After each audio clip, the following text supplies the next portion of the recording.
Sir இவ்வளவு இது வந்து கான்ஸ்டியூஷனுக்கு வந்து இது எதிரானது, இது வந்து அடிப்படை உரிமைகளுக்கு ஆபத்தானது, இது அச்சமூட்டக்கூடியது என்று பலவாறாக கத்தோலிக்க ஆயர் பேரவை அவர்கள் வெளியிட்டிருக்கக்கூடிய அபிஷியலான பிரஸ் ரிலீஸ்ல கண்டனத்தை பதிவு செய்திருக்கிறார்கள். பல இடங்களில் போராட்டங்களும் கூட நடந்து வருகிறது.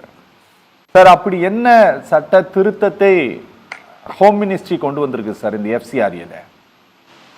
எஃப்சிஆர்ஏ பொறுத்தவரை எல்லா சிறுபான்மையினருக்கும் எதிரான சட்டம். ஓகே. ஆனால் குறிப்பாக இதில் பாதிக்கப்படுவது, அதிகமாக பாதிக்கப்பட போவது கிறிஸ்துவர் மிஷனரிஸ் மட்டும்தான். எல்லா மிஷனரிஸுமே ஒரு நிறுவனத்தை ஆரம்பிக்கும் போது தன்னுடைய முதலீடை போட்டு அது 20%, 30% வெளிநாட்டு உதவி பெற்று அமைக்கிறார்கள். சரி. ஆனால் அதை அனுமதி பெறாத காரணத்தில் தாமதமானாலோ அல்லது ரெனியூவல் பண்ணாமல் விட்டு போனாலோ அரசை எடுத்துக்கொள்ளும் என்பது எந்த விதத்தில் நியாயம் என்பது புரியவில்லை. ஓகே. இந்தியாவை பொறுத்தவரை இந்திய அரசாங்கங்கள் பள்ளிக்கூடங்களை துவங்குவதற்கு முன்பாகவே சனாதனம் கல்வியை மக்களுக்கு மறுத்த காலத்திலேயே கிறிஸ்டியன் மிஷனரிகள் கல்வி அளவிலே மக்களிடையே சென்று விட்டார்கள். கடுமையான அளவில் அவர்களுடைய பள்ளிக்கூடங்கள் தான் மக்களுக்கு கல்வி கொடுத்தன. உதாரணத்துக்கு நாகப்பட்டினத்தில் உள்ள சிஎஸ்ஐ எடுத்துக்கொண்டால் 220 வருஷங்கள் ஆகிறது கல்வி ஆரம்பி. அரசு பள்ளி அப்ப கிடையாது. சரி. இது போல எல்லா இடத்திலேயும் கிட்டத்தட்ட இந்தியாவை எடுத்துக்கொண்டால் 20,000க்கு மேற்பட்ட பள்ளிக்கூடங்கள் நடத்தி கொண்டிருக்கிறார்கள். தமிழ்நாட்டை பொறுத்தவரை கிட்டத்தட்ட சிஎஸ்ஐ, ஆண்டனிஸ், அப்புறம் சுயாதீன திருச்சபையுடைய பள்ளிக்கூடங்கள் என்று 5000க்கு மேற்பட்ட ஸ்கூல்கள் நடந்து கொண்டிருக்கின்றன. சரி. மருத்துவக் கல்லூரி எடுத்துக்கொண்டால் சிஎம்சிக்கு, வேலூர் சிஎம்க்கு நிகரான ஒரு மருத்துவக் கல்லூரி தமிழ்நாட்டில் இந்தியாவிலே இல்லை என்ற அளவிற்கு மருத்துவக் கல்லூரி இயங்கிக் கொண்டிருக்கிறது. சரி. சாதாரண ஒரு பெண்மணியாக இருந்த அடோயா என்ற பெண்மணி 100 ஆண்டுகளுக்கு முன்பு அந்த மருத்துவக் கல்லூரியை ஆரம்பிக்கின்றார். பெண்களை இந்த கல்லூரி சேர்க்க அழைக்கிறார். யாருமே வர மறுக்கிறார்கள். 5 பேர் மட்டும் வருகிறார்கள் என்ற நிலையிலே அந்த கல்லூரி ஆரம்பித்து இந்திய அளவிலே இல்ல உலக அளவிலே கேன்சர் மருத்துவத்திற்கு தலைநிமிர்ந்து இருக்கக்கூடிய ஒரு மருத்துவமனையாக இருந்து கொண்டிருக்கிறது. சரி. தமிழ்நாட்டில் மட்டும் 20க்கும் மேற்பட்ட மருத்துவமனைகள், மருத்துவக் கல்லூரிகள் இயங்கிக் கொண்டிருக்கின்றன. இப்ப இருக்கக்கூடிய சூழ்நிலையில மக்கள் இப்ப எந்த நாள் சிஎஸ்சில படிச்சவன் தான் என்ன யாரும் அவங்க மதத்துக்கு வாங்கன்னு இதுவரை கூப்பிட்டது இல்லை. தெளிவாக இருந்து கொண்டிருக்கிறார்கள். ஆகவே ஒரு சேவை ஐரோப்பாவை பொறுத்தவரை அந்த மக்கள் தன்னுடைய பணத்திலிருந்து ஒரு பகுதியை இது போன்ற மக்கள் மக்களிடத்தில் செலவு பண்ண வேண்டும் என்ற நிலையை ஐரோப்பாவை பொறுத்தவரை அடிமைப்படுத்தவர்கள் இருக்கிறார்கள். நம்மை அடிமைப்படுத்தவர்கள் இருக்கிறார்கள். அது இருக்கக்கூடிய நேரத்திலும் இது போன்ற கல்விக்காக தன்னுடைய சொத்தை விட்டு கல்வி நிலையங்களை ஆரம்பித்த மக்களும் இருக்கிறார்கள். அந்த பணத்திலிருந்து ஏதோ கிறிஸ்தவர்கள் மட்டும்தான் பலன் பெறுகிறார்கள் அல்லது அவர் மட்டும் கல்விக்காரர்கள் இல்லை. ஆர்எஸ் சித்தாந்தருடைய பல்வேறு நிறுவனங்கள் ஐரோப்பாவிலிருந்து நிதிகளை பெற்றுக்கொண்டு இன்னும் நடத்தி கொண்டிருக்கிறார்கள். இதை தடுப்பதன் மூலமாக சிறுபான்மை மக்களை புறந்தள்ளி தன்னை மடிவிட்டு அந்த பணத்தை வேறு வழியில ஆர்எஸ்எஸ் சித்தாந்தமுடையவர்கள் பெற்றுக்கொள்ள வேண்டும் என்ற உள்நோக்கத்தோடவே இந்த திட்டம் செயல்பட்டுக் கொண்டிருக்கிறது. இந்த விஷயத்திலே கிறிஸ்தவ மக்கள் தெளிவு பெற வேண்டும். ஏதோ முஸ்லிம்களுக்கு சில சம்பவங்கள் அப்போ சட்டம் வரும்பொழுது அதை கண்டு காணாமல் இருந்தார்கள். நாளைக்கு நம்ம வராது என்ற நிலை இருந்தவர்களுக்கு இன்று ஒருபடியாக முதலில் கிறிஸ்தவ முஸ்லிம்களுக்கு கிறிஸ்தவ என்ற நிலையில இந்த சட்டம் வந்திருக்கிறது. இதை ஒருங்கிணைந்து இருக்க வேண்டும். சார் ஒரு சந்தேகத்தை மட்டும் கேட்கிறேன் பாருங்க. இந்த பில்லுல வந்து சாப்டர் 3A வந்து அவங்க வந்து தெளிவா சொல்றாங்க. அவங்க வந்து from the date of such cancellation, surrender, இந்த மாதிரியான காரணங்கள் செய்யும் போது மாத்திரம்தான் அரசு அமைக்கக்கூடிய அந்த டெசிக்னேட்டட் அத்தாரிட்டி அதை டேக் ஓவர் பண்ணி விசாரிப்பாங்கன்னு தான் சொல்லப்பட்டிருக்கே தவிர நீங்க ரொம்ப பயப்படக்கூடிய அளவிற்கு அதுல வேற என்ன இருக்கு சார்? இப்ப நான் இருக்கிற ஒரு நிறுவனங்கும் போது 10 பேர் சேர்ந்து நடக்கும். சில கருத்து பரிமாற்றங்கள் வேதங்கள் வரும். அப்ப அந்த நேரத்துல தாமதமாகக்கூடிய வாய்ப்புகள் அல்லது நிர்வாகம் இருக்கக்கூடிய எனக்கு உடம்பு சரியில்லாமல் நிலை ஏற்படும். அரசு சில நேரங்களில் ஒத்துழையாமை செய்வார்கள். இப்படி எல்லாம் இடையூறு செய்வதற்கான காரணங்களை பார்க்கின்றோம். இடையில நான் ஒரு சம்பவத்தை நான் குறிப்பிட விரும்புகின்றேன். மகாராஷ்டிரால ஒரு சட்டம் இருக்குது. Evil Aghori practices black magic சட்டத்தின் கீழ், தடுப்பு சட்டத்தின் கீழ் பால் திரகணம் மீது வழக்கு தொடரப்பட்டிருக்கிறது. ஆமா. எதுக்கு? அவர் ஒரு மத பிரச்சாரத்தை தன்னுடைய மதத்துக்கான மக்களுக்கான ஒரு பிரச்சாரத்தை பண்ணி கொண்டிருக்கிறார். கிறிஸ்தவர்கள் அதில் 50,000க்கு மேற்பட்டவர் கொடுக்கிறார்கள். கிறிஸ்துவ மதத்துக்கான பிரச்சாரத்துக்கு என்று சொன்னால் கும்பமேளாவிலே இவர்கள் தலையிடுவார்களா? கும்பமேளாவிலே எத்தனை மூடநம்பிக்கை என்று நான் சொல்ல விரும்பவில்லை. அது இன்னொரு மட்டும் சமாச்சாரம். அப்போ மகாராஷ்டிரா ஒரு பால்தகன் மீதும் அவருடைய மகன் மீதும் இன்னும் 6 பேர் மீதும் வழக்கு தொடுத்திருக்கிறார்களே. Evil and Aghori practice black அந்த தடை சட்டத்தின் கீழே பண்ணியிருக்கிறாங்க. என்ன நியாயம்? அப்போ மாட்டை கடிச்சு மனுஷனை கடிக்கிற கதையாக மூடநம்பிக்கைக்கு பெயர் போன சனாதனத்தினுடைய ஒரு பகுதி மகனை கணவனோடு மனைவி எரித்த காலம் போய் இன்று இவர்கள் சந்தா விஷயத்துக்கெல்லாம் வழக்கு போடுகிறார்கள். மத நம்பிக்கையில் தலையிடுவது ஆகாதா? இது எப்படி சார் சட்டம் வரும்? இதை நினைத்து பார்க்க வேண்டும். இப்ப எஃப்ஐஆர் சொன்னா நான் அப்படித்தான் போடுவேன் இப்படித்தான் நாளைக்கு எல்லாத்தையும் கொண்டுருவாங்க. நாளைக்கு சிஎம்சி எடுக்கப்படும். சிஎஸ்ஐ ஆக்டிவிஸ்ட் பள்ளிக்கூடம் தமிழ்நாட்டில் இல்லாத ஊர் எங்கே இருக்கிறது? சரி, ஓகே. அரசுக்கு நிகரான பள்ளிக்கூடத்தை கட்டி கொண்டிருக்கிறார்கள். சரி, அவருடைய சொந்த இடம் என்று சொன்னால் தன்னுடைய இடத்தை வீட்டை கொடுத்திருக்கிறாங்க. சரி, தன்னுடைய நிதிநிறுவனத்தை கொடுத்திருக்கிறாங்க. சரி, அப்படி இருக்கக்கூடிய சூழ்நிலை நாம் பார்க்க வேண்டாமா? சரி சார், ஒரு அநியாயத்திற்கான அநியாயத்தை செய்திருக்கக்கூடிய அரசாக இந்த அரசு இருந்து கொண்டிருக்கிறது.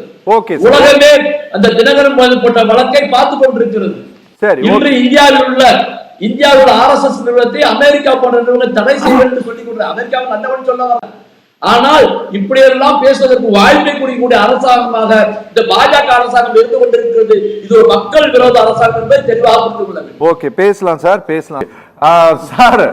சார் வணக்கம் சார். நான் திரும்பவும் தமிழ்நாட்டினுடைய மேதகு ஆளுநர், முன்னாள் ஆளுநர் திரு RN ரவி குறித்து நான் பேச விரும்புகிறேன் சார். அவ்வளவு எனக்கு விருப்பமாக இருக்குது அவர் குறித்து பேசுவதற்கு. ஏன்னா நீங்க அவர் பொட்டா பொழுதும் சொல்லிட்டு இருந்தது என்ன அப்படின்னா, இந்த தூத்துக்குடி கலவரத்துக்கு ஃபாரின் கான்ட்ரிபியூஷன் ஃபண்ட் மூலமா தான் அந்த தூத்துக்குடி இஷ்யூவே நடந்ததுன்ட்டு அவரு போற வர இடமெல்லாம் இதே தான் சொல்லிட்டு இருந்தாரு. வெறும் பொய்யா பேசிட்டு இருந்தாரு. கடைசியில பார்லிமெண்ட்ல அப்படியெல்லாம் ஒண்ணுமே இல்லைன்ட்டு உள்துறை அமைச்சகம் ரிட்டனா பதில் கொடுத்துருச்சு 2023. இதை கொஞ்சம் சொன்னதுக்கு அப்புறமேட்டு கொஞ்சம் அப்படியே அப்புறமேட்டு கொஞ்சம் அடக்கி வாசிக்க ஆரம்பிச்சாரு. இப்ப சார் சொல்றத போல சார், நீங்க FCRA லைசன்ஸ் ரத்தாகின பிறகு செயல்படக்கூடிய NGO இந்தியாவிலிருந்து கிடைக்கக்கூடிய நிதி பங்களிப்போடு ஒரு NGO ஃபங்க்ஷன் பண்ணிட்டு இருக்குது அப்படின்னா, இப்போ அவர்களுடைய சொத்துக்களும் பறிமுதல் செய்யப்படுவதற்கான ஆபத்து இந்த சட்டத்தின் மூலமாக இருக்குதா சார்? இருக்கா? 1895 இங்கிலாந்துல இருந்த ஒரு மாற்றுத்திறனாளி பெண்மணி, ஆடியோ ஷிஃப்ட் பண்ணுங்க, சாரா டக்கர் என்ற மாற்றுத்திறனாளி பெண்மணி தமிழ்நாட்டில் உள்ள, சரியா இருக்கா? கேக்குது சார், போச்சு. தமிழ்நாட்டில் உள்ள மக்கள் படிக்க வேண்டும் என்பதற்காக தென்னிந்தியாவுடைய முதல் பெண்கள் கல்லூரி ஆரம்பிப்பதற்காக 30 கோடி நகரை கடுத்து அந்த கல்லூரி ஆரம்பிக்கப்பட்டிருக்கிறது. சரி, இன்னைக்கு 130 ஆண்டுகளுக்கு மேலாகுது. சரி, அந்த நிலையில இப்ப நடந்துட்டு இருக்க கணக்கு காமிக்கணும்னு சொன்னா அரசு எடுப்பாங்களா? சரி, ரவிச்சந்திரன் ஒரு வார்த்தையை சொன்னார், தேசிய பாதுகாப்புக்காக, நாட்டுடைய பாதுகாப்புக்காக இந்த சட்டம் கொண்டு வர போறது. அப்போ ஒரு கணக்கு கொடுக்கவில்லை என்பது தேசிய பாதுகாப்பு, தேசிய குற்றமா? கணக்கு கொடுக்க தாமதமாகுவதோ அல்லது கொடுக்காமல் இருப்பதோ இந்தியாவுக்கு ஆபத்து என்று எடுத்துக்கொள்வது என்று சொன்னால், அதே நிறுவனங்கள் RSS நிறுவனங்களை என்ன செய்வார்கள்? இவர்கள் ஒரு ஃபாதரையும் அவருடைய 2 குழந்தைகளையும் வச்சு ஜீப்ல வச்சு கொளுத்திய நிறுவனத்துக்கு என்ன செய்தார்கள்? அப்ப இது சிறுபான்மை இயக்கங்களை முடக்குவது ஆகாதா? ஏற்கனவே NGO-க்கள் வெளிநாட்டுக்குள்ளே வாங்க வேண்டும் என்று சொன்னால் இங்க உள்ள நேஷனல் பேங்க்ல மட்டும் அக்கௌண்ட் வச்சா பத்தாது, அதெல்லாம் க்ளோஸ் பண்ணிட்டு டெல்லியில ஒரே பிரான்ச்ல ஒரே அக்கௌண்ட் கொண்டு வர வேண்டும் ஏற்கனவே நெருக்கடி கொடுக்கிறார்கள். ஆமா, மாத்தியாச்சு. கரெக்ட். இப்ப நான் இங்க ஒரு நெட்வொர்க் நடத்தினா மாநிலத்தை வைக்க முடியாது.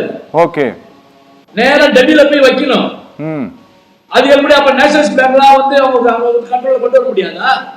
அது பாதுகாப்பை எடுக்க முடியாதா?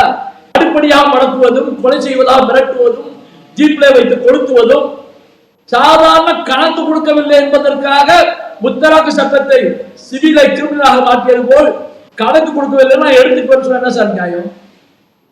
எப்படி முடியாது? ஓ, அதாவது சார் நீங்க சொல்றது என்னன்னா, இந்த FCRA சட்டத்தின் மூலமாக நீங்கள் அயல்நாட்டு பங்களிப்பு நிதியாக நீங்கள் பெறுவது அப்படின்னா அதற்காக இந்த குறிப்பிட்ட வங்கியில் மட்டும்தான் நீங்க கணக்கு வச்சுக்கணும்னு ஏற்கனவே ஒரு திருத்தம் கொண்டு வந்துட்டாங்க, நடைமுறைப்படுத்திட்டு இருக்காங்க. ஆமா, அப்படி அதற்கு பிறகும் இப்படி ஒரு சட்டத்தை கொண்டு வந்துட்டு நாங்க உங்க சொத்தெல்லாம் எடுத்துக்க போறோம். இப்ப நான் ஒரு NGO ஆரம்பிக்கிறேன், ஆரம்பிக்கிறேன். நான் இந்த மக்களுக்கு ஒரு பெரிய அளவு செலவு பண்ண வேண்டியதில்லை, 25 லட்சம் ரூபாய் செலவு பண்ண முயற்சிக்கிறேன். அதுல ஒரு 2 லட்சம் ரூபாய் ஒருத்தர் கொடுக்குறாரு, அதை வாங்கணும்னா அந்த 2 லட்சத்தை வாங்குறதுக்கு நான் டெல்லி போகணும். ஓகே, அதுக்கு அனுமதி வாங்கணும். ஆனால் அந்த அனுமதி கூட 7 ஆண்டுகளாக 8 ஆண்டுகளாக பல நிறுவனங்களுக்கு நிறுத்தி வைக்கப்பட்டிருக்கிறது. சரி, மிக கஷ்டமாக்கி வைத்திருக்கிறார்கள். ஓகே, அப்ப இது எந்த அளவுக்கு மோசமாக கொண்டிருக்கிறது என்பதை நாம் கவனத்தில் கொள்ள வேண்டும். இது மிக மோசமான நிலையில பெற்று கொண்டிருக்கிறது. அப்போ இயங்க முடியாத அளவுக்கு என்ஜிஓக்கள் கொண்டு கொண்டிருக்கின்றன. கடந்த 2004 சுனாமியில ரீஹாபிலிட்டேஷன், மறுவாழ்வு, வீடு கட்டி கொடுத்தல், இப்படி அனைத்து பணிகளையும் தொண்டு மிக சிறப்பாக செய்தது. அரசுக்கு நிகராக அரசை தாண்டி செய்தது. நாகப்படத்துல எத்தனை வீடு அரசு கட்டி கொடுத்திருக்கிறது, எத்தனை வீடு தொண்டுகளை கட்டி கொடுக்கிற கணக்கு எடுத்து பார்த்தாலே புரியும். அப்படி இருக்கக்கூடிய சூழ்நிலையில அந்த மக்களுக்கு வேண்டியதை என்னென்ன செய்ய வேண்டுமோ அதை செய்வதை விடுத்து, நான் என்ன சொல்றேன், நீங்க ரெகுலர் பண்ணுங்க, தப்பு இல்லை. கணக்கு கொடுக்குறாங்களா இல்லையா அவங்க பைலட் பண்ணுங்க, அவங்க வந்து நடவடிக்கை எடுங்க. நீ அது வரைக்கும் வெளிநாட்டு போக கூடாது, ஒரு தடை உத்தரவை தற்காலிகமாக போடுங்க. அதுக்கு அரசே எடுத்துக் கொள்வேன் என்பது என்ன நியாயம்? இதுல சர்வாதிகார ஆட்சியா? ஹிட்லருடைய ஆட்சி நடந்து கொண்டிருக்கிறது, எல்லாரும் சொல்லிக் கொண்டிருக்கிறதை நம்பக்கூடிய வயதாக கொண்டிருக்கிறார்கள். அந்த அளவில தான் நீங்கள் சொன்ன முன்னாள் கவர்னரும் இதே போல் செஞ்சு கொண்டு போனார். எந்த ஆதாரமும் இல்லாமல் அதே NGO, அதாவது தூத்துக்குடி நிறுவனத்தினுடைய அந்த வேதாந்தா நிறுவனத்தினுடைய ஃபண்டை வாங்கி கொண்டு பலர் அந்த வேதாந்தா நிறுவனத்துக்கு ஆதரவாக பேச வைத்தார்களே, அது இந்த நாட்டு மக்களுடைய உடல் கூறுகளுக்கு உயிருக்கு ஊர்விக்கக்கூடிய செயல் அல்லவா? அது இதே டிவியில நம்ம பேட்டி எடுத்தோம். அந்த நிறுவனங்கள் செய்தது ஒரு அம்மா பேட்டியே கொடுத்தாங்க. அது தவறு அல்லவா?